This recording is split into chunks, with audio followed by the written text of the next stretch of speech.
मैं व्हाट्सएप पे आपको अपना नाम और भेज दिया हूँ प्रणाम। अच्छा, तो जब आप चार्ज हो तो मुझे भेज दीजिएगा, फिर बात अभी करेंगे। चार्ज हो गई तभी तो बात हो पा रही है। हाँ मैं हाँ हाँ। मैं अभी अभी देखता हूँ, जस्ट अभी जी देखता हूँ, जी और मैं वो जी सब चीजें आपको भेजता हूँ। ठीक है जी ना? जी जी। और मैं एक बार फिर से रिकॉर्ड पे ये बात कहना चाहूंगा कि आज की वार्तालाप बहुत अच्छा रही, और जी मैं जी ये भी कहना चाहता हूँ कि आप जितने भी संगठनों से जुड़े हुए हैं, जी यदि जी। उसमें आप मुझे कुछ भूमिका देंगे तो वहाँ लोगों को प्रभावित करने का मुझे अवसर मिलेगा। नहीं बिल्कुल सर, मैं तो अभी कुंभ में इतना बड़ा गंगा पंडाल में बड़ा कार्यक्रम था, इससे पहले लाल किला था, ताल कटोरा था, अभी ये हम लोग करते रहते हैं बराबर। और आपका एक बार सारा चीज मैं देख लेता हूँ, फिर आपसे संवाद करके, और पहले दिल्ली में भी एक बड़ा सा कार्यक्रम को रखेंगे जिसमें बहुत सारे कॉलेज से लेकर सामाजिक संस्था को अभी क्या इकट्ठा आप करें।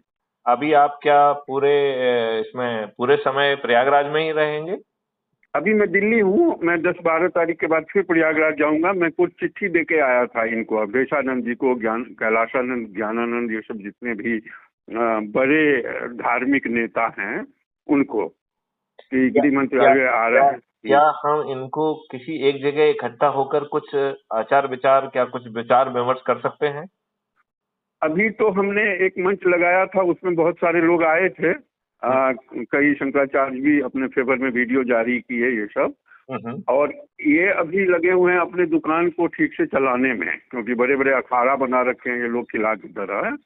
तो इनके जो पूरे देश विदेश के शिष्य सब हैं, उन सबको बुला करके ये डुबकी लगवा रहे हैं आस्था के आड़ में।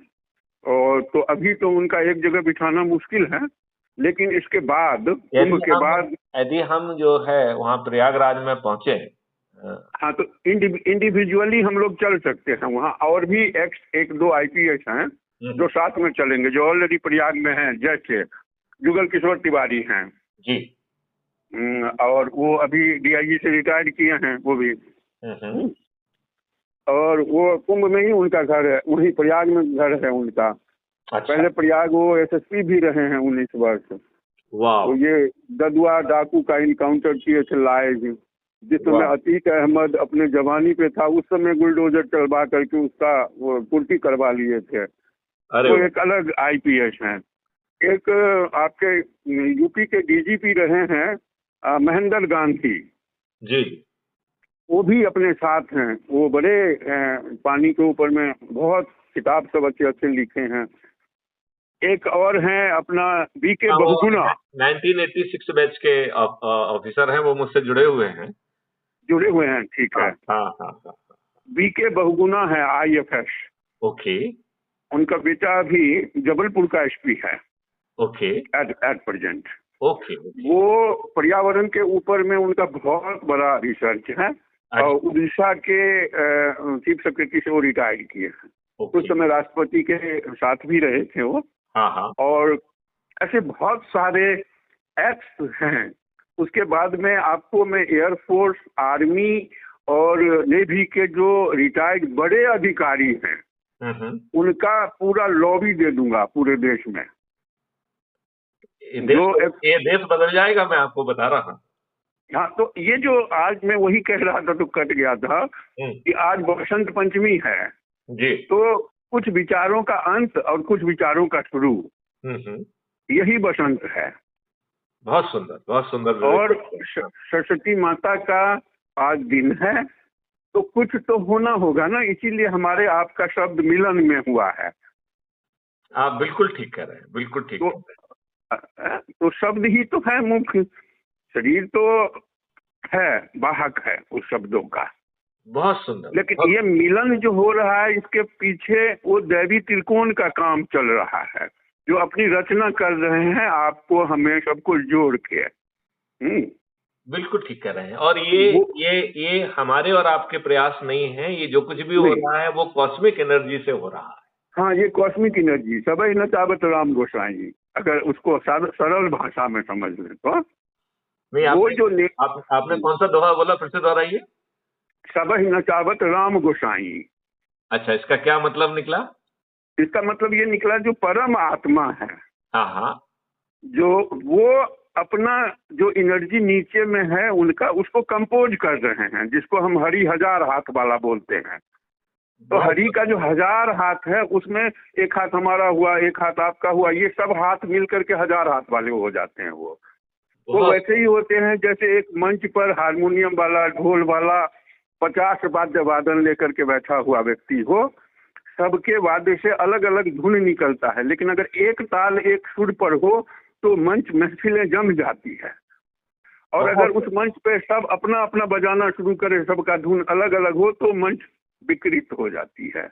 बहुत सुंदर, बहुत सुंदर। वैसा सिचुएशन हमें क्रिएट करना है, और उसके लिए सबसे पहले नॉर्थ भारत को टारगेट करना पड़ेगा, क्योंकि नॉर्थ भारत प्राण है पूरे यूनिवर्स का, यानी धरती का।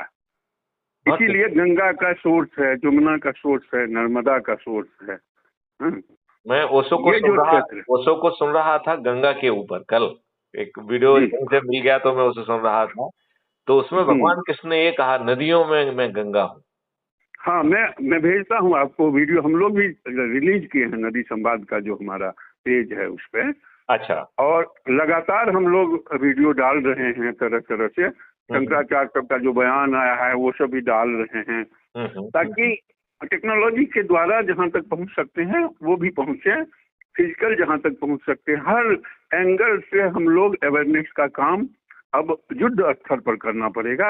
और इसके लिए मेरा ये भी मानना है कि जैसे जो अभी प्रयागराज में व्यवस्थाएं हैं, इन्हें बहुत अलग भिन्न ढंग से किया जा सकता है, और इतने अच्छे ढंग से हो सकता है कि इसका अनुमान नहीं लगाया जा सकता। आगे से करना होगा।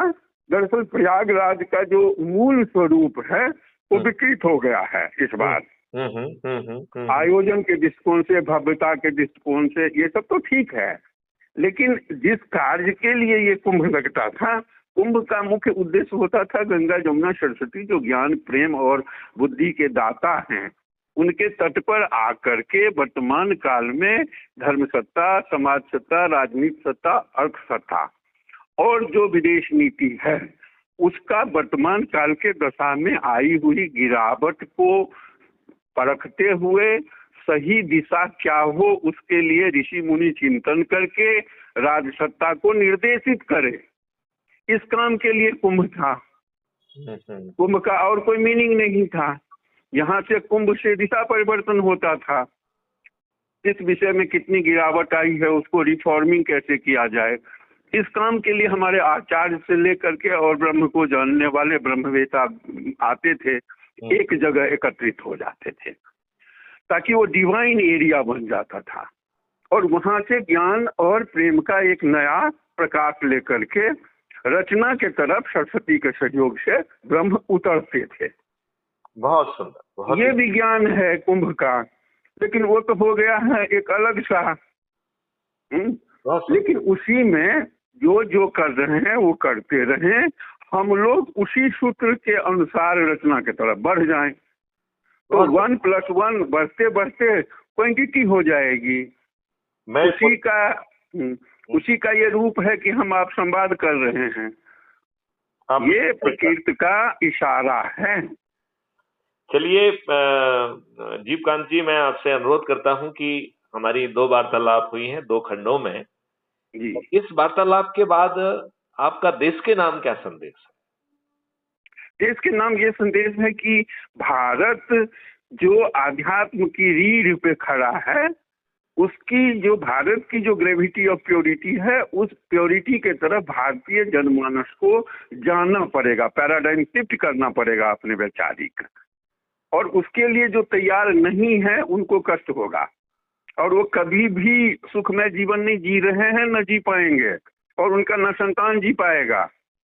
इसीलिए इस काल के जो भी प्रबुद्ध व्यक्ति हैं वो काल की दशा को समझते हुए प्रकृति केंद्रित विकास के तरफ बढ़ें, और जो लॉ एंड ऑर्डर सबके जानकार जैसे आप सब हैं उनके सानिध्य में रह करके क्राइम फ्री जोन भारत को बनाएं। भारत क्राइम फ्री होना जरूरी है। भारत में क्राइम जैसा सब तो अपराध है अपने आप में। राम काल से चला, त्रेता हुआ, द्वापर हुआ, जब जब हुआ है तो रिफॉर्म के लिए युद्ध हुआ है। ये काल वैचारिक युद्ध का है।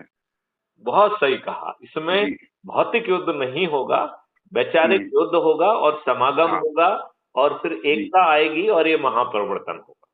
यही सूत्र है। यही सूत्र है, बिल्कुल सही कहा। हाँ, और चलिए इसको लेकर के काम मैं करना होगा। मैं आपके प्रति अपना आभार व्यक्त करता हूँ कि आपने जी पहल की, आपने जी मुझे फ़ोन लगाया, मैं हृदय जी से आभारी हूँ और अब ये जुड़ाव सतत गहन होता जाएगा और हाँ हाँ मैं इसमें जितनी भी शक्ति, जितनी भी ऊर्जा, जितना भी सोच और चिंतन है, वो उसे जी शेयर भी करूँगा और जी जी अपने से जुड़े ऑलरेडी जो लोग हैं, यदि जी उन्हें चार्ज कर चंद्रगुप्त या महाचंद्रगुप्त का संकल्प दिला पाए, तो हमारा ये यात्रा बहुत सुगम हो जाएगी। बिल्कुल करेंगे और होगा, ऐसा मेरा पूरा विश्वास है, क्योंकि इस संकल्प में कोई विकल्प नहीं है। बहुत सुंदर, बहुत सुंदर। हाँ, चलिए, जय हिंद, जय भारत, जय गुरुदेव। जय हिंद, जय हिंद, जय भारत, प्रणाम करता हूँ। जी, नमस्कार।